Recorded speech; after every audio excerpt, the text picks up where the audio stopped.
Que vaut vraiment Père riche, Père pauvre et quelles leçons en tirer? Pour le savoir, découvrez ici le résumé détaillé du livre. Qui est Robert Kiyosaki? Robert Kiyosaki nous enseigne comment devenir libre financièrement. Il a remis en question et changé la perception de l'argent de dizaines de millions de gens partout dans le monde.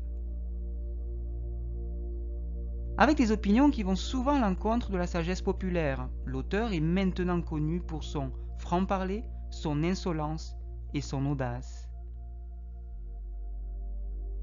Il est considéré à l'échelle mondiale comme un défenseur passionné de l'éducation financière. Père riche, Père pauvre est un livre qui, 1. Brisera le mythe selon lequel il faut gagner beaucoup d'argent pour devenir riche, 2. Nous détaille pourquoi et comment sortir de la rat race. Restez bien jusqu'à la fin car voici le sommaire de cette masterclass. 1. Pourquoi Père riche, Père pauvre a changé ma vie et pourquoi il peut en faire de même pour vous. 2. La raison pourquoi votre emploi stable peut vous coûter cher.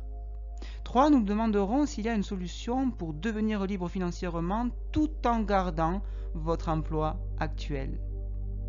4. Est-ce que la création de ma propre entreprise est-elle obligatoire si je veux moi aussi devenir indépendant financièrement? 5. Enfin, la dernière pépite, une chose peu connue d'ailleurs des non-financiers, comment se payer un produit de luxe sans crédit? Salut les champions, si vous êtes sur cette chaîne, c'est que vous aussi voulez réussir votre projet de vie. Et pour y arriver, vous devez savoir comment devenir libre financièrement. Et juste avant, likez la vidéo pour donner de la force et surtout, assurez-vous de vous abonner à la chaîne maintenant car je publie au moins une vidéo inspirante chaque semaine. Et n'oubliez pas de télécharger votre formation offerte « Construire sa liberté financière ». Ne faites plus de votre liberté financière un rêve, mais un objectif. Dites adieu à l'engrenage de la rat race, même si vous êtes encore salarié aujourd'hui. Et pour cela, c'est simple, cliquez sur le lien dans la description situé juste sous cette vidéo. Et sans plus attendre, bienvenue dans votre salle de gym de la liberté financière.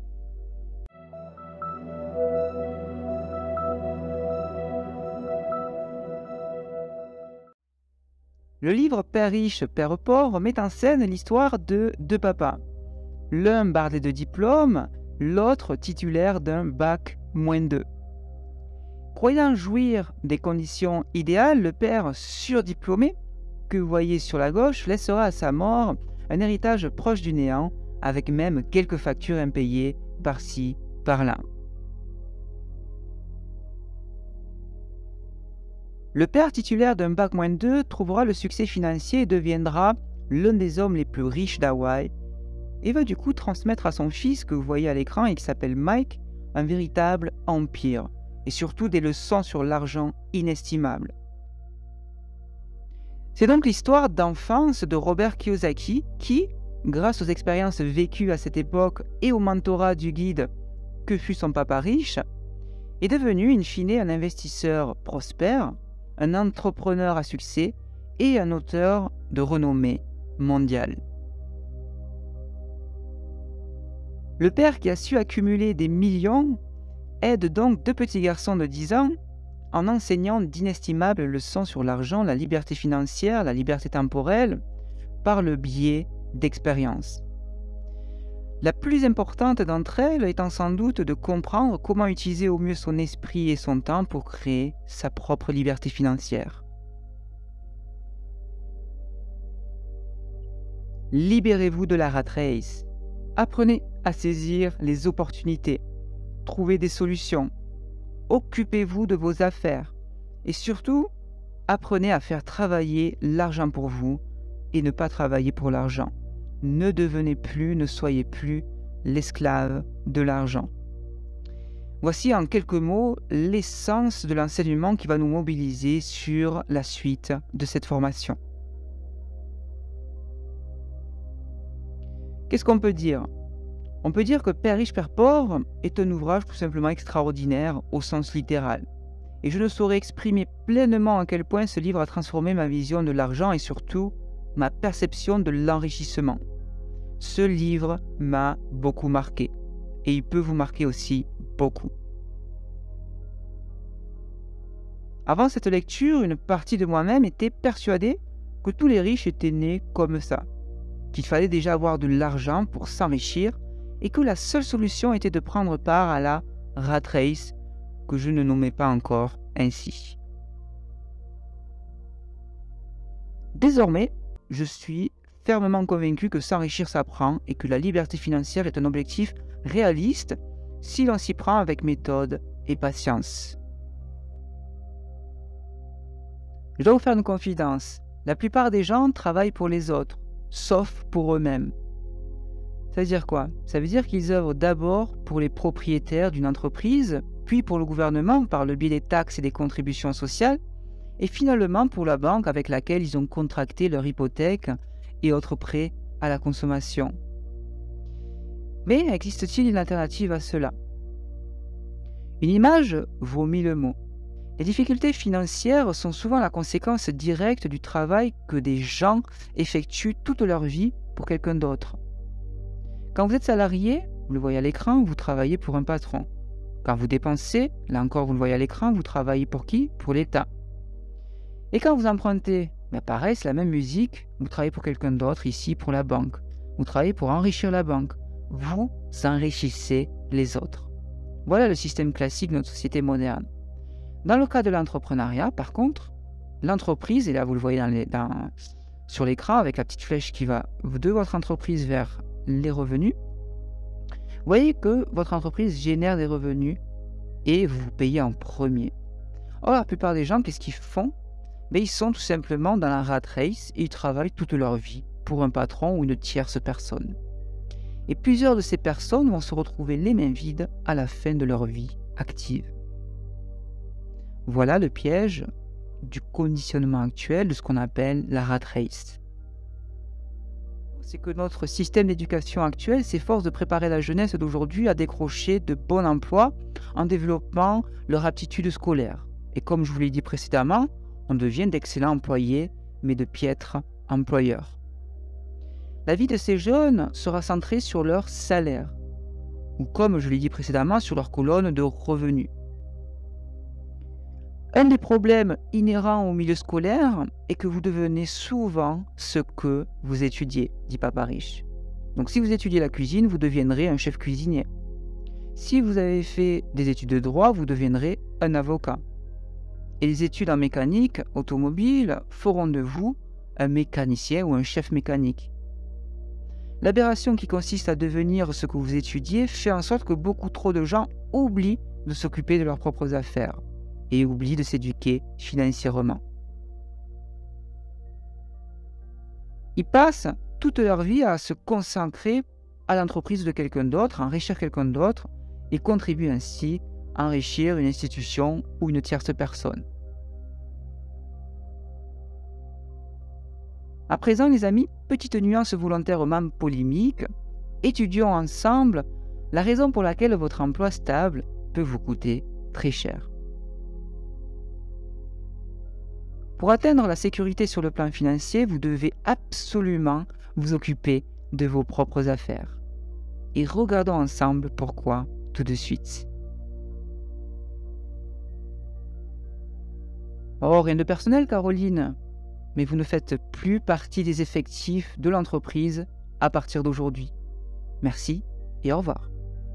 Quand la réduction des effectifs devint la mesure à prendre au sein des entreprises, vous savez que des millions de travailleurs ont perdu leur emploi et découvrirent au même moment que leurs plus importants soi-disant actifs, comme par exemple leur maison, n'allaient pas les sauver et au contraire allaient dévorer leurs finances littéralement.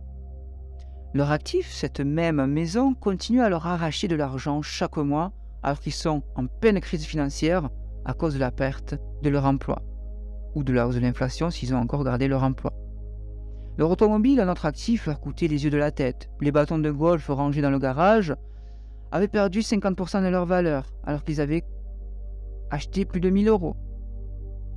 Sans la sécurité de l'emploi, ils n'avaient plus aucun recours sur cette période délicate. Et vous pouvez retenir ceci. Ce qu'ils avaient considéré comme étant des actifs, qui pouvaient éventuellement les sauver à l'avenir en cas de crise financière, ne pouvaient même pas les aider à survivre au cours d'une période de crise financière et de licenciement ou d'inflation. Question pour vous. Est-ce qu'il y a une solution pour m'enrichir tout en gardant quand même mon emploi salarial actuel? La réponse tout de suite. Eh bien, la réponse est oui. Commencez par envisager de vous occuper de vos propres affaires tout en gardant votre emploi salarié. C'est pour ça qu'on parle de compromis parfait. Conservez votre emploi de jour et mettez-vous à construire vos propres affaires le reste de la journée. Dans le premier cas, vous le voyez sur la partie gauche, vous travaillez pour quelqu'un d'autre, ce qu'on appelle votre employeur. Alors que dans le second cas, vous le voyez sur la partie droite de la vidéo, vous travaillez pour vous-même. Vous investissez sur votre propre avenir. C'est dur, oui, je le sais, j'ai vécu la même chose, mais ce n'est que temporaire. Après tout, on peut dire que rester employé toute sa vie est, si on y réfléchit bien, tout aussi difficile que de se lancer dans la construction de ses propres business.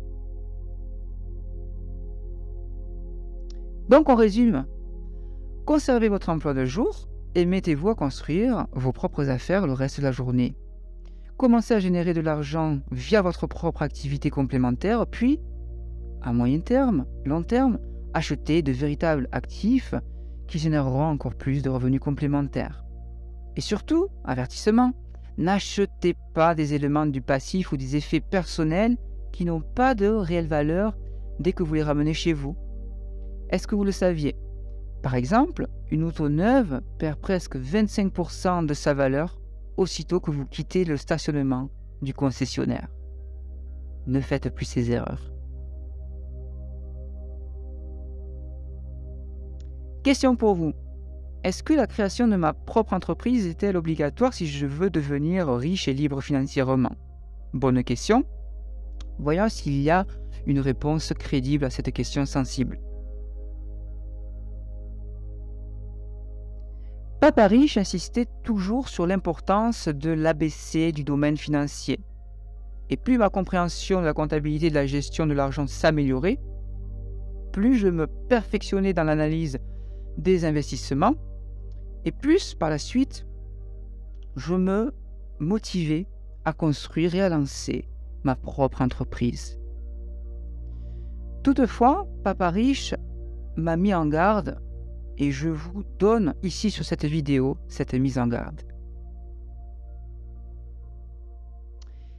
Papa Riche me disait la chose suivante. Je n'encouragerai personne à lancer une entreprise à moins de le vouloir vraiment.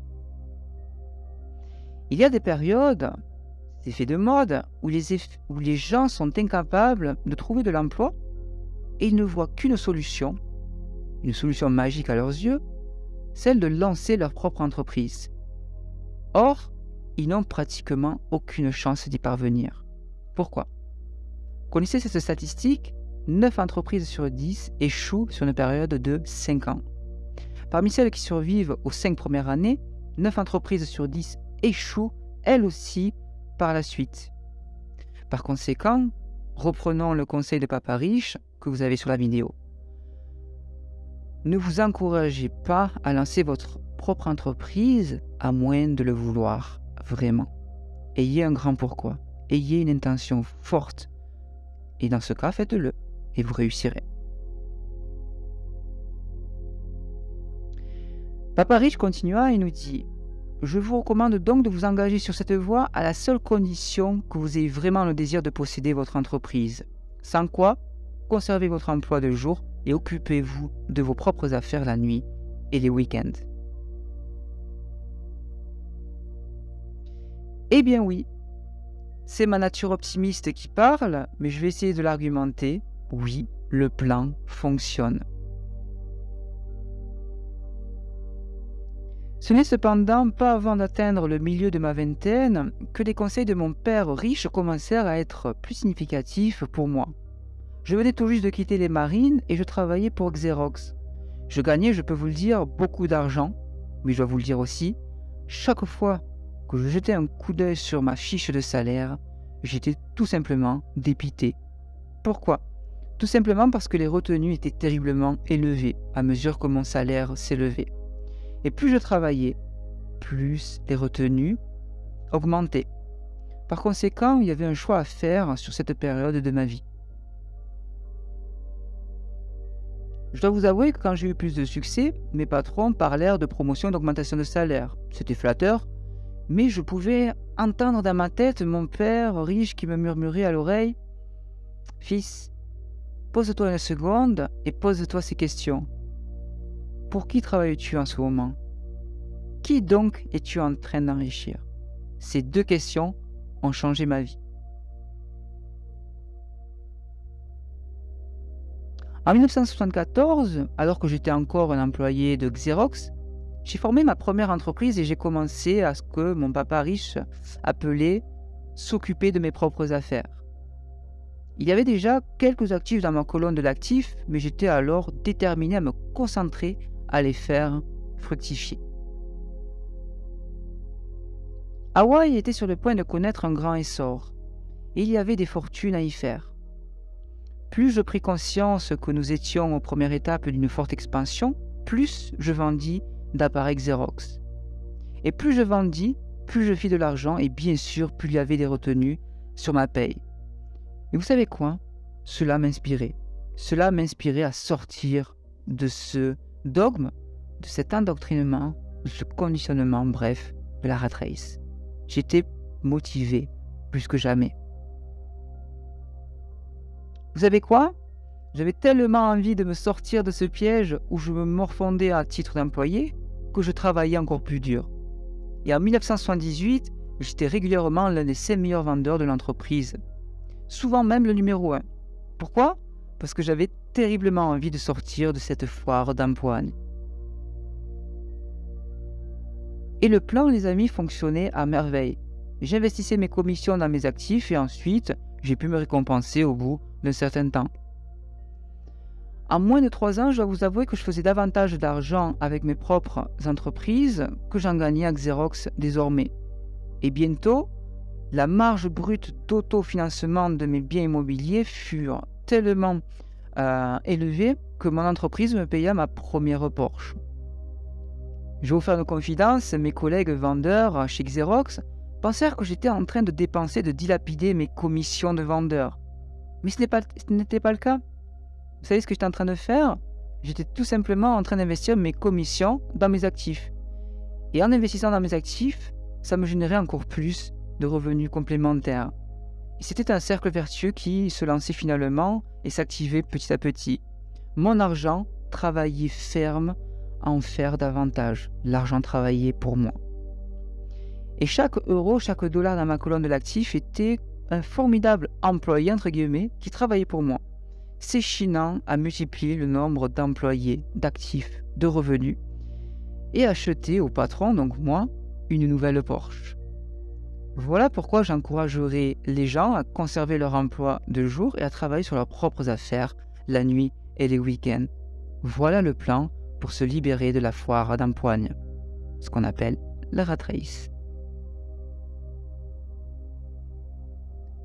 Question pour vous. S'enrichir, est-ce la fin des achats plaisir et des produits de luxe? Bonne question. On va voir s'il existe une réponse plausible à cette question. Faisons ainsi une distinction importante. Les gens riches achètent des produits de luxe quand ils pensent pouvoir se le permettre, tandis que les pauvres et la classe moyenne ont tendance à acheter des produits de luxe aussitôt qu'ils ont suffisamment d'argent entre les mains. La distinction est absolument fondamentale. J'espère que vous l'avez bien comprise. On passe à la suite.